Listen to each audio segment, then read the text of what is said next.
ভারত এবং দক্ষিণ আফ্রিকা মধ্যেকার ফাইনাল ম্যাচটি বৃষ্টির কারণে রিজার্ভ ডেতেও ম্যাচ বাতিল হলে এই দলের হাতে ট্রফি তুলে দেওয়া হবে।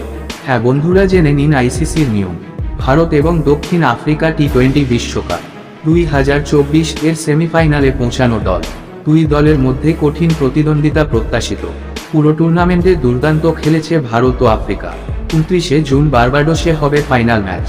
ভারত তার দ্বিতীয় টি-20 বিশ্বকাপ শিরোপা জয়ের জন্য লড়াই করবে এবং আফ্রিকা তার প্রথম শিরোপা খুঁজছে। তবে ওয়েস্ট ইন্ডিজে এখন বর্ষাকাল, এমন পরিস্থিতিতে ফাইনালের দিন বৃষ্টি হলে তার জন্য রিজার্ভ ডেও রেখেছে আইসিসি। কিন্তু কি হবে রিজার্ভ ডেতেও যখন বৃষ্টি হয়? এমন পরিস্থিতিতে আইসিসির নিয়ম কি বলে জেনে নেওয়া যাক। 29 জুন বার্বাডোসে হবে ফাইনাল ম্যাচ। যদি এই দিনে ম্যাচে বৃষ্টি হয় তাহলে আম্পায়ার প্রথমে 10 ওভারের ম্যাচ পরিচালনার চেষ্টা করবে। ভারী বৃষ্টি হলে ম্যাচের জন্য অপেক্ষা করতে হবে 3 ঘন্টা 10 মিনিট।